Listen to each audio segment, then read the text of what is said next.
L'exemple à ne pas suivre pour les organisateurs des JO 2012. Un parc aquatique à sec, des gradins à l'état sauvage. À Athènes, les Jeux de 2004 ont creusé la dette du pays, avec peu de bénéfices sur le long terme. Du coup, à Londres, beaucoup d'installations sont temporaires. Les sites de basketball, de hockey et de water-polo feront place à des nouveaux logements, entre autres. Et certains bâtiments, comme la piscine, seront reconfigurés.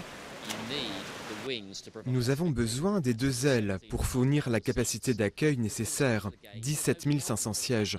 Mais évidemment, après les Jeux, nous n'aurons plus un tel nombre de spectateurs aux compétitions de natation. Alors, on les enlèvera et nous aurons un beau centre aquatique parfait pour le quartier.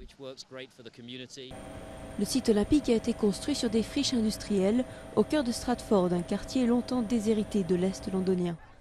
Ici, 250 acres de décharge ont été transformés en parcs et aires de pique-nique.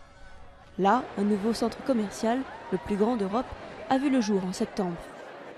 J'y pense depuis super longtemps parce qu'on vit à côté, à Stratford. On reçoit les prospectus et tout, donc on était hyper excités. Je pense que c'est bien parce que ça crée de l'emploi, mais en même temps, c'est mauvais parce que beaucoup de jeunes ne pourront peut-être pas tout se payer dans les magasins.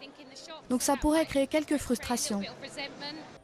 Autre promesse des organisateurs et des partenaires politiques, le logement.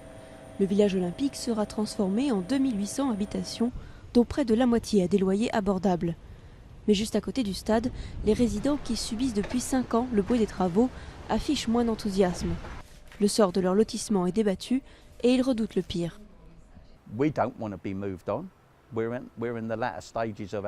ne voulons pas partir. Nous sommes dans la dernière phase de notre vie. Nous sommes très heureux ici.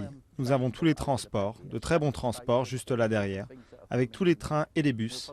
Et nous allons probablement être déplacés à des kilomètres d'ici. Donc tous les bénéfices des JO, nous, on ne les verra probablement pas. Seule certitude, Stratford va encore beaucoup se transformer après les Jeux. De nombreux projets immobiliers sont dans les tuyaux. Et s'ils voient le jour, ils pourraient faire de Stratford un nouvel îlot de prospérité au milieu d'un Est toujours délaissé.